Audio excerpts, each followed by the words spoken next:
Liquid actually, tankiness. Terizla. Could be an option. Actually, yung glue din. Ay, oo, Wala glue. kay Sanford. Or balik niya yung Esmeralda Uranus tandem, di ba? Oo, no. Pero parang kahit anong hero ibigay mo ay Sanford, Alice will be there. Di ba? Pero hindi nga ito yung in-expect ko sa mga i-explainers natin. Kasi sa totoo lang, tong dalawang to, balagbag nga sila. Pero wala All in para dito sa dalawang teams natin. Dude, it's been a while that we saw an Alice. Especially kahit ng wildcard, parang bibira itong makapasok. Yeah, the Alice right now is matchup dependent, no? Especially with the Yuzong rampant sa loob ng ating Land of Dawn. Mahirap talaga mag-Alice ngayon, but napakadaming XP bans sa best of one na to. And rightly so, you're looking at probably the best XP laners in the world, Edward and Sanford. Kailangan mong tanggalan ng mga hero yung dalawang yun.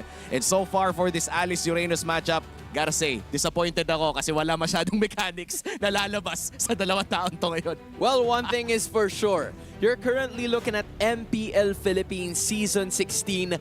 Ang pinagkaiba lang ay nandun sila sa Jakarta, Indonesia. Let the world see the Philippines. It's Aurora Gaming going up against Team Liquid. Who's gonna take this very one game? Casters, inyo na to. Malalaman na natin yan, no? And kung magkakalasunan man. And so far, medyo binabawi ko ng konti yung mechanic statement, Okay. paring QWERTY. Kasi, well, to be fair, yung Alice may flicker ulti ka naman. Oo. But for Edward's hero right now, yung Uranus, pakiramdam ko, team player muna. Saktong team player lang. Akala ko may inspire tong dalawang to kasi may nag-Benedetta kanina. Pero mukhang disiplinado ang ating mga papi ngayon. Pero alam mo yung malala dito, pagka ginawa nilang mga mechanics yung dalawang heroes na yan, 'di ba?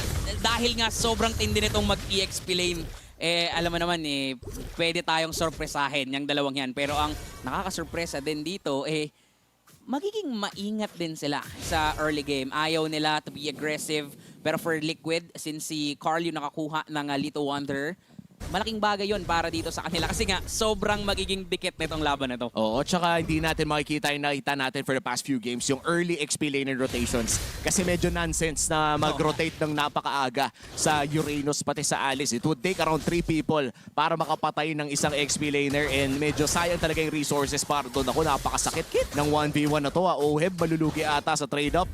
And I think that has been the trend sa mga Claude carry matchup natin, pare. Laging nakakalamang yung carry ng maaga. Lamang talaga siya doon. Of course. Uy! Uy! In! Pero hindi enough ang damage pa ni Doming kahit, pero ibang klase ang pinapakitang tapang dito ni Kuya Doming. Uy Kuya Doming, sa mo nabulot yan parang may gigil. May gigil factor agad sa Gold Lane. Walang bisi-bisita. Labanan lang talaga.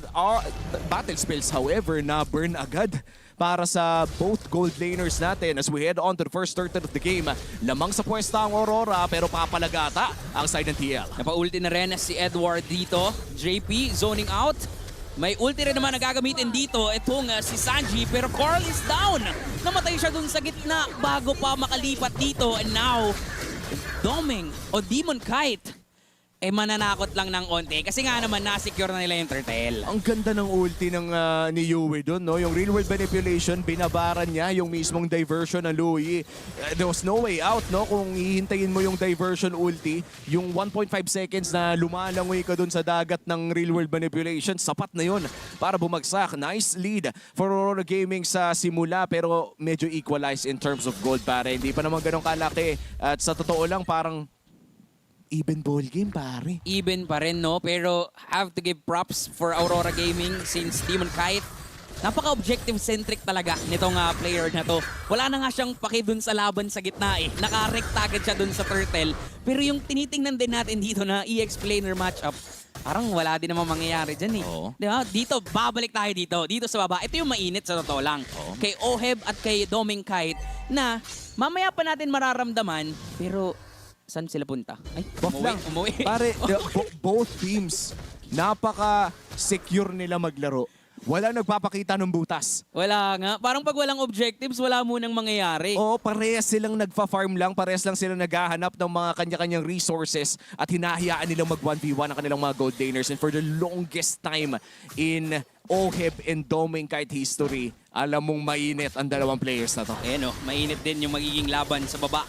Pero of course, magiging maingat din ang dalawang gold laners natin. And for Liquid, masabi natin dito na kailangan nilang lumaban dun sa Turtle. Kasi for Aurora, itutuloy-tuloy lang to ni Demon Kite. Ipaparamdam na lang sa Team Liquid na sa kanila lahat ng objectives. Oo, and napakahirap labanan ng Fredrin, no? Especially early game sa mga objectives na to. Kaya namang may maliit na kalamangan ng Aurora Gaming at mukhang makakapag-clear naman ang pares sa gold laner. Mauuna sa pwesto ang side ng Aurora around that second turtle of the game. And meanwhile, nakapag-purple naman si Carl Tizzy. Magpapadala na, diversion na gamit na rin. Nanakaw At lang. mukhang mangnanakaw lang ang trade na hahanapin ng Team Liquid. That is the second turn of the game na mapupunta sa kamay ng Aurora. Pero kakalbuhin ni Carl ang jungle ni Demon Kite. So trades pa rin ang gusto dito ng Team Liquid. Grabe din naman kasi yung ginagawa ng Aurora. 5 miyembro yung present agad doon sa Turtle. And for Team Liquid, since alam ni Carl na kailangan niya pang mag-scale up, kuha na lang sila ng trades. At dito natin masabi na kung gaano nila kabisado ang isa't isa at kung gaano nila nirespeto ang isa't isa. Diba? They're not willing to risk it all kasi alam nga nila yung strengths ng bawat isa. Pero napagamit na dito ng Blazing Duet si Oheb, kailangan niya lang i-clear out yung minion waves pero mukhang matapang ngayon ang Aurora. Oo, napakatapang talaga pero makakapag-clear pa rin naman si Oheb. Nice call mula sa Team Liquid Philippines na i-burn na agad yung mga ultimate bago pa man din sila paulanan ng real world manipulation dito ni Yue. Pumupostura na eh. Alam nating napakaganda na ng angulo sana ni Yue for that real world manipulation. Kaso naubos agad yung minions. Saka dito din natin makikita no, na parang yung mga pwestuhan nila, pwede nang umamba, pwede nang mag-all-in, pero binibitin pa tayo. Oo. Diba, na-excite na ako makakita ng teamfight, pero sila din mismo may discipline trigger. Ayaw mismo nilang lumaban muna kasi nga, mahirap eh. Kasi tinan mo, 300 lang, naglalaro nga lang to 100, diba? Ganun lang kasi kaliit yung lead na meron. And once na merong mainip dito sa game na to, for sure, doon magkakaroon ng lamang yung isang team. Oo, Yue, however, matatamaan ang Mounted Shocker, burns the flicker. At ito na yung medyo high pressure scenario no, para sa teams na to. Umabot na tayo sa 6-minute mark, 25 seconds bago lumabas ang ating pinakahuling pagong ng larong ito at wala pa rin talaga nakakalamang ng malaki para sa ating game number 1. In fact, best of 1 lamang ito. Naglalaro lamang sa 300 to 800 ang gold lead ng Aurora Gaming, which means na halos pantay ang ating mapapanood na team fight for this upcoming turtle fight. Lamang pa rin ang Aurora Gaming, however, dahil naka-Fred rin sila. Pwede natin tignan kung ano magiging call ng Team Liquid dito. Trade pa ulit o laban na? Sisilip din sila dito, pero maagang pwesto mula sa Aurora. Pasok ni Sanford into the backline. Tatry nilang i-burst down, pero si Yue napakomit na rin ng real world manipulation, pero makapatay siya dito ni Sanford. And there goes the pressure start na mga galing kay Demon Kite. Pero ngayon si Domeng, free hit lang si Domeng. Free hit lang siya kung sino nasa harapan at nahain pa nga. Ngayon ni Light, itong si Sanford, and even si Edward, grabe rin yung pag-zone niya dun sa likuran, pero siya rin ay bibigyan. So palitan lang talaga sa isa't isa. May diversion play pa. Hinahanap dito ni Carl kung nasaan ba pupunta si Demon Kite. And surprisingly, Team Liquid pa yung makakapwesto ngayon dito sa Turtle. 2 for 2 ang naging trade-off lamang pero si Light mabilis ding makakaresponde. Mounted Shocker on to that turtle take mula kay Carl Tizzy. Wala ata siyang retribution kaya tinipid niya. At dito mo talaga makikita kung gaano kadisiplinado ang ating mga teams. Ang dami na nangyari, Querty. Ganun pa rin ang itsura ng ating scoreboard. 3-3 lang, equal lang. Kaya nga nakakagulat na meron palang lamang, tas meron palang makaka-turtle. Kasi sobrang dikit ng mga laban na nakikita natin dito. So hahanap na lang ng trade ang Aurora. Wow. Kuha na lang sila ng torre dun sa taas. At dito natin makikita na talagang malakas ang mga teams natin mula sa Pilipinas. At mukhang makakakuha. Actually, walang ibang makukuha ang Team Liquid Philippines doon. Torre para sa Aurora Gaming. Sinubukan nilang i-equalize yun doon sa may bandang ibaba pero mukhang Team Liquid ngayon ang magpapabagal ng laro. Aurora Gaming on the other hand, medyo nagiging successful na sila sa pag-reclaim ng parte ng mapa. Oo, nakakakuha sila ng mga trades after that turtle. Pero kasi for Liquid, pwede naman nilang i-maximize din yung ultimate ni Sanji dito to surprise, pick off a member of Aurora Gaming. And nagkakaroon na rin dito ng mga by pairs combo. Diba? Sanford and Carl Tizzy. Sino mag-imagine na ang isang jungler at ang isang EXP lane talagang kukuha ng torre para lang din makalamang. At saka tignan mo yung mapa natin, pare. Kapag walang minions at walang masyadong nagpapakita, laging naglalaro ng tago-taguan ang dalawang teams na to. Ganon sila kadisiplinado to the point na yung fog of war na tinatawag natin, napaka-importante. Naku, Yue! goes down. Pinasok ni Carteezy. Naiwan sa mid lane. At alam ng Team Liquid yun. The GOAT himself, alam na alam niya kung kaya ba niyang patahin. Kaya naman ngayon ang Team Liquid iraragasan na dun sa gitna. Ito na nga ba ang simula ng pagkalabang nila? Kasi after taking down the turret, rekta sila dun sa baba at mukhang walang dedepensa. Pero hindi muna nila ipipilit kasi alam nila na may magre-react din dyan mula sa Aurora. This is insane. Sanji's ultimates, yung mga diversion niya for the past 5 diversions ay para lamang mauna sa mga tore. Ganun kalala. In the moment that they get something, rekta diversion, patungo sa susunod na objective, the pacing is insane mula sa Team Liquid. Kaya naman kahit napakadikit ng ating laro, lamang ang Aurora kanina with the turtles na nakuha nila. Team Liquid na ngayon ang nakakalamang dahil sa mga diversion plays ni Sanji. Para masabi nga natin no, na hindi na yung gold na nandyan sa itaas yung magsasabi sa inyo kung sino ba yung lamang. Oo. Yung overall map picture na yung magsasabi kung sino ba talaga yung lamang eh. 'Di ba? Yung objectives, sino bang nakaka-secure ng momentum, sino bang nagko-control. Pero yung nagko-control sa ngayon, wala pa eh. Oo, Talagang wala pa. tinatansya pa nila yung isa't isa. Pero ngayon na merong Lord, feeling ko dito magkakaroon ng laban. At sa totoo lang, in terms of damage, lamang pa rin ang Aurora Gaming. They have this carry na currently 2-0. Mas mayaman kay Oheb kahit papano. And in terms of single target damage, hindi pwedeng bumabad si Sanford dito. Oo. The moment na makita mo na ka-dual wielding na tong carry, you have to at least respect it or at least land your Throne of Ruin. And sa ngayon, no, power spike na rin para kay Carteezy. Malefic Roar, secured Team Liquid.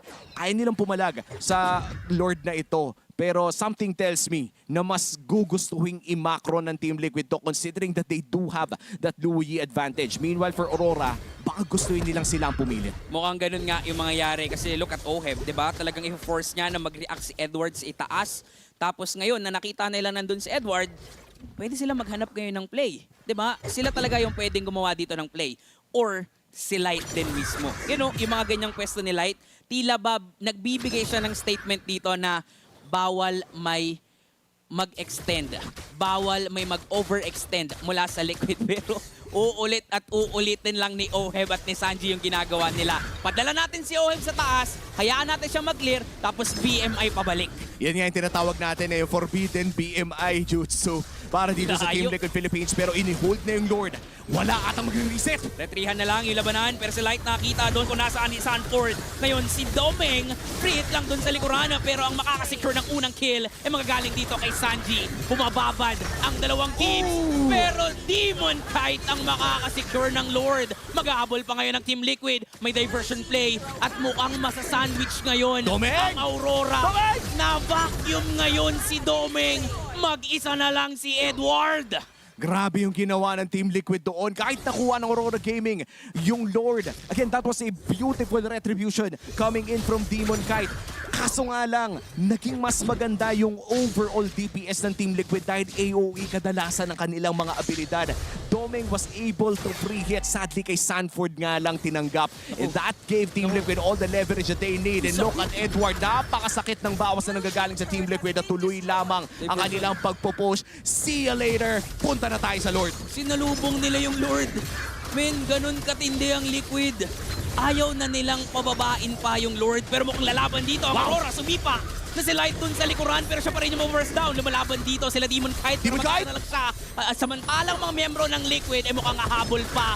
Pasok si Sanford. Pasok si JP. Free hit lang na magagaling dito kay Sanji. Kaya ire-respeto to ng Aurora. At yung kaninang dikit na laban dahil lang sa isang teamfight nakuha ng Liquid ang kalamangan. At alam mo, akala ko mawa-wipe out na yung Aurora Gaming doon sa manipis na mga labanan at doon na masaya ang Louis. But that was a good maneuver coming in from Light na sige, tatalo na ako dyan sa gitna.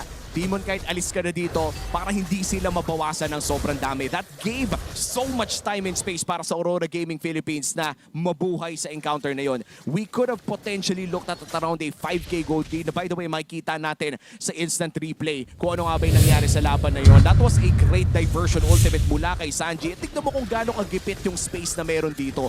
Nung na-expire yung real world manipulation, alam nila na kailangan na nilang umalis dyan. And after Light sacrifice, Matic, alis na agad. Actually, favorable nga para sa isang Louis. Favorable din nga actually sa isang Eve, yung mga ganong pwestuhan. Sadyang hindi pa abot ni Doming kahit yung mga humaharap dito sa Team Liquid. And ang nakakatakot kasi sa lineup ng Liquid, si Sanford and si JP, alam nila na kailangan lang nilang brasuhin si Doming Kite. Oo. 'Di ba? Tapos alam nila na yung damage na mga galing kay Sanji and Oheb, aabot naman dun sa backline. Diversion na naman. Saan sila pupunta? Ihahatid lang pala si Oheb. Tapos balik na with the BMI. Parang wala lang nangyari. This is starting to be a problem, no? Ito yung tipong after mo makita to na ginagawa ng Liquid, baka hindi na makahawak ulit ng Louis ang Liquid Philippines. Mainly because idadaan ka nila sa macro. Lala. Safe to say, pare, Aurora and Team Liquid probably as one of the best micros in the world. Oo. Kung pindutan lang siguro 50-50 pa rin yung laban na to. Pero yung Louis advantage na meron ng Team Liquid dito ay gamit na gamit. Kumbaga, simot to the bones. Kung nagluto ng fried chicken si Chef Sanji, pre, butot balat na lang. Wala nang ang balat, Wala buto na. na lang ang natitira. Baka nga pati yung butong inakit na, di ni ba? Oheb.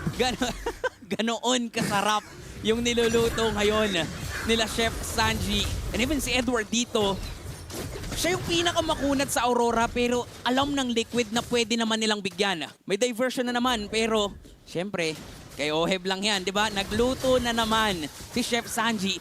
Kaya minamadali dito. Oo. Nila Demon Kite yung Lord. Pero alam din nila na mabilis lang naman kasi babalik si Oheb. Kaya ngayon sila JP lalaban na rin yata. Oh, lalaban na nga. Demon Kite, low HP. Pero Backward. Glorious Pathway na gamit na defensive dito sa likod si Edward ang babagsak. Pero sinong makakuha ng Lord? Si Carl, TZ, at mukhang maghahabol pa rin dito ang Team Liquid. Papasok si Oheb with a Blazing Duet. Sanford with a Winter Crown. Bumili siya dito. Dalawa yung bagsak sa Aurora. Na-secure pa ng Liquid yung Lord. Pwede pa ngang magmarcha dun sa baba. Pero dedepensa lang din Oh naman no, oh sila no! Doming. Nandito na yung parating na cavalry. Papasok sa base. Wala nang pake.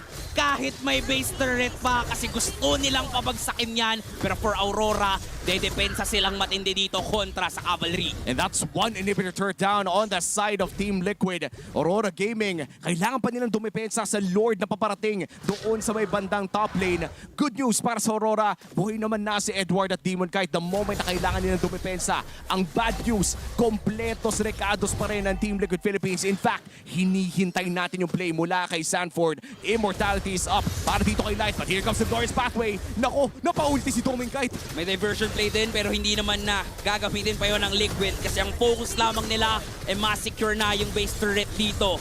Meanwhile, si Sanford dun sa baba, nag-flow na rin ng mga minions. And for Team Liquid, iniisa-isa nila lahat ng pwedeng kunin. Pero si Light, Bang! nandun sa likuran. Ang kaso nga lang, napasakit na rin ni Carl TZ dito. Bagsak na nga si Doming, so naubusan na ng damage dealer. Meron din naman ginamit na real manipulation pero aabutan pa rin ni Sanford kung nasaan yung likuran. At tila ba talagang rumaragasa pa rin ang Team Liquid sa ngayon. Tatapusin na agad ang laban kontra sa Aurora. Isa lang